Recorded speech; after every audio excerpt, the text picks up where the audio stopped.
now and taking you through this next piece of breaking news that we are getting on the broadcast, and this is to do with the train arson case that was reported out of Kozhikode.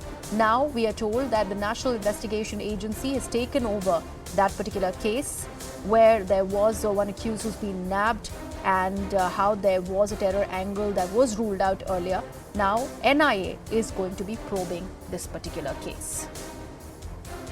Now remember, this was a case of Kozhikode train arson where a person who had hopped onto the Kozhikode train ended up trying to set people on fire. Because of this, a woman, children and a few others had to jump out of the train to save their lives. And after that, the person, Shahrukh in this case, was nabbed by the police. It was an operation that was successful. However, the terror angle in that case was ruled out, and later it was certified that the suspect had pro-Maoist lineage, and how there were certain linkages that also came up to Uttar Pradesh of this particular person, Shahrukh Saifi, who was arrested, who you can see on your screens. Now, NIA has taken over the case. My colleague Arunama has brought us those details, is joining us on the broadcast. Arunama, please take us through more. There are evidence that have now come up, which was revealed by the Kerala police to NIA, and NIA has also been part of the probe unofficially right from the time the incident happened, because they suspected that this was not a case where an accident happened or some personal enmity. It was not a case of crime alone. They suspected a terror conspiracy. And now it seems that there is evidence to suggest that the main suspect was highly radicalized. There are some concerns that he used to watch on the internet speeches and other motivational videos, so-called motivational videos by likes of Zakir Naik.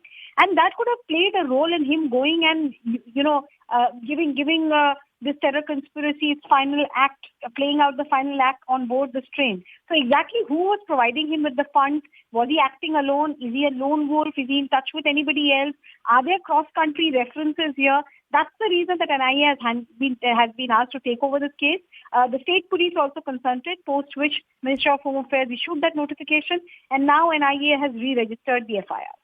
All right, Arunma, thank you so much for that. Taking this across to my colleague Neetu as well, who's joining us on the broadcast. Neetu, this is a huge development, and this was pretty much in the offing. Now the NIA is taking over the Kerala Kozhikode train arson case.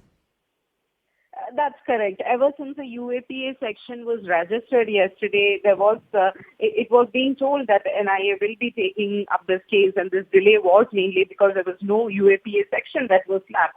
And Kerala police clearly stated that they wanted the investigation to be meticulous and to find out that indeed this section can be slapped.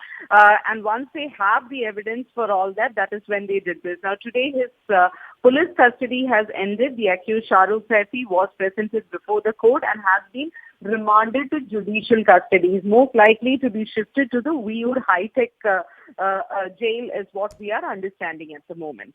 All right. Thank you so much for that, Neetu. So NIA taking over the Kozhikode train arson case is a story which is a developing one, which we are tracking on the broadcast, and that's a huge development as the accused, Shahrukh Saifi, was nabbed after the incident was reported out of Kerala. Now we're getting some more breaking news.